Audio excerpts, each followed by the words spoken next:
Bueno, de hecho, el dictamen de la Comisión de Reforma Electoral del Congreso de la República, que ya está aprobado, contempla el voto guatemalteco en el exterior, aplicable en las siguientes dos elecciones. Es decir, el Tribunal Supremo Electoral tiene que crear las condiciones logísticas para asegurar ese derecho en el extranjero.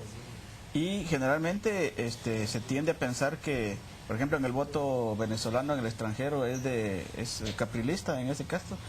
Y que en cambio el voto guatemalteco no sabemos todavía hacia dónde va a disparar, digamos, pero ya sabemos en ese momento. Sí, pues, pero como sabemos que la mayoría de los que se van son indígenas, obreros, albañiles, agricultores, etcétera, va a haber que esperar resultados finales hasta que se realice.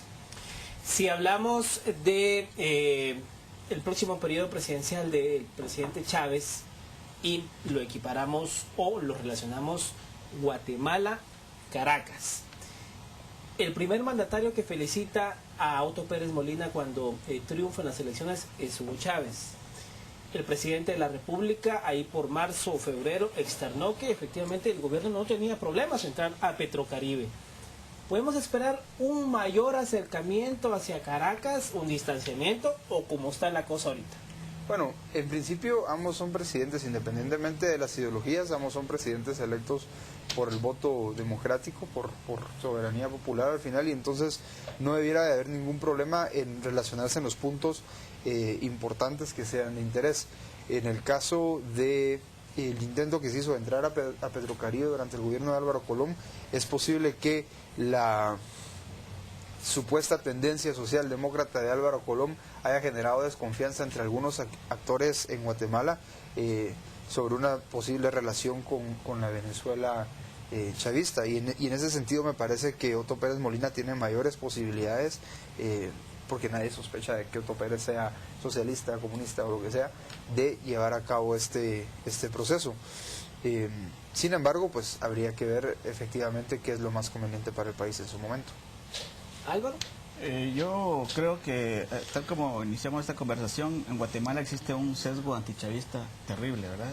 Creado por la oligarquía y su aparato, y que tiene que ver con que es un mal ejemplo. Chávez es un mal ejemplo para Guatemala, porque significa el triunfo de la soberanía popular, la democracia real, la orientación social de lo que debe ser una democracia, y este país está todavía dominado por un sistema muy elitista, en antagonismo contra el pueblo, como lo demuestran los acontecimientos de Totonicapán, y por lo tanto cualquier acercamiento a Venezuela bajo cualquier término creo que va a ser condenado, no importa cuál sea el gobierno, y seguiremos viendo una polarización antichavista en Guatemala hasta tanto no se hasta tanto se considere que el efecto de demostración de las elecciones en Venezuela son un mal ejemplo para Guatemala.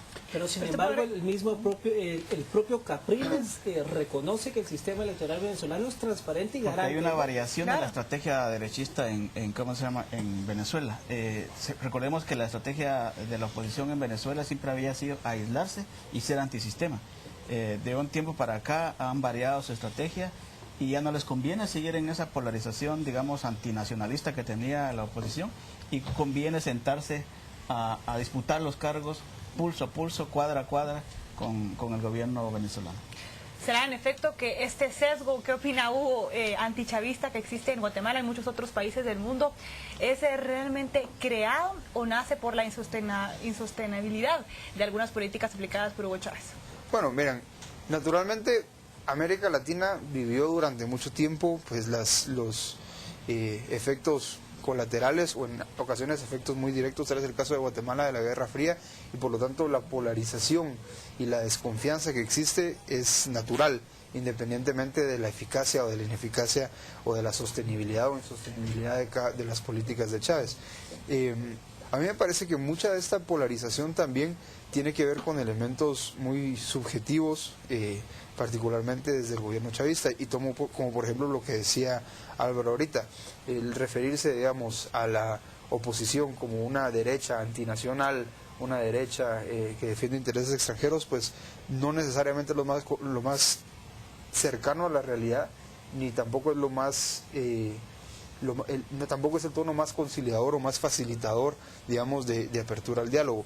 ¿A qué me refiero con esto? Digamos, en el caso de Venezuela, la oposición es una oposición de partidos que van desde la socialdemocracia hasta la derecha, efectivamente, pero no necesariamente son todos una derecha antinacionalista, etcétera. Y entonces esta retórica cargada, digamos, estos intentos de polarización, pues obviamente facilitan que se genere cierta desconfianza. Al final tenemos que entender una cosa, y es que Chávez, con todo y su retórica, con todo y digamos, y las políticas sociales que efectivamente se han dado y que en realidad han representado, digamos, muchos avances, particularmente en cuanto al combate a la pobreza, ha mantenido, por ejemplo, relaciones comerciales con Estados Unidos a través del petróleo. Es decir, al final la política siempre requiere pragmatismo y siempre requiere, pues, poner los pies sobre la tierra en algunos temas, y me parece que en Guatemala, es verdad, existe una desconfianza hacia Chávez, existe una desconfianza hacia la izquierda, pero esto se irá superando en la medida en que identifiquemos intereses en común. Ahora bien, precisamente en el punto que toca Hugo, ¿cómo llegar a esa convergencia? Uno ve, por ejemplo, en Brasil, que el Partido del Trabajo triunfa con Lula y un pacto con las élites económicas brasileñas que hoy permiten que luego de la llegada de Lula a Brasil y el seguimiento de Dilma, Brasil reporta en los últimos 12 años más de 24 millones de brasileños que pasaron de la extrema pobreza a la clase media. Uno ve, por ejemplo, Uruguay, uno ve otros casos. ¿Cómo en Guatemala lograr esa convergencia entre proyectos de carácter más social que logren una convergencia con las élites económicas? Es difícil pregunta. De hecho, iba a publicar un libro sobre eso pronto, pero refiriéndome al tema de la oposición, en época de campaña era necesario mantener una confrontación con la oposición. Y yo dije antes que la oposición ha cambiado de estrategia, y qué bueno, porque se está insertando, digamos, en el sistema y disputar los terrenos y las políticas. Pero ayer mismo el presidente en su primer discurso de triunfo le tendió la mano a la oposición. Le dijo bienvenida a la construcción de la nueva patria venezolana y la revolución bolivariana, y se espera una nueva etapa en las relaciones políticas, más normales, más normalizado, como ocurre en Brasil, etcétera. Y cómo esperar, digamos, que en este país, en Guatemala, este dominio pueda convertirse en una política más amplia como en Brasil. Eso requiere élites y una burguesía mucho más avanzada que no tenemos en Guatemala. En Brasil sí costó mucho, digamos, hacer ese planteamiento, pero cuando el Partido de los Trabajadores gana con Lula, se llevan a un importante empresario como vicepresidente. Lo que ha tenido toda la clase política brasileña es la meta de convertir a Brasil en una superpotencia. En eso todos los élites y pueblos están unidos. Que ya la es. Pues. Ya la es. Y en América Latina, en Venezuela, es normalizar las relaciones democráticas. En Guatemala, en cambio, eso está pendiente. Aquí todavía seguimos en la lógica de la represión, la disputa de clases y la exclusión social. Y hasta que no haya un convencimiento en las élites de que es necesario construir un Estado para todos y un Estado en función de desarrollo, eso no va a pasar. Yo creo que el gran elemento que distorsiona una posición más nacionalista en Guatemala es la ideología anti-Estado que se construye desde una universidad en Guatemala. Muchísimas gracias. Estamos ya en tiempo, son las 7 de la mañana con 46 minutos y tenemos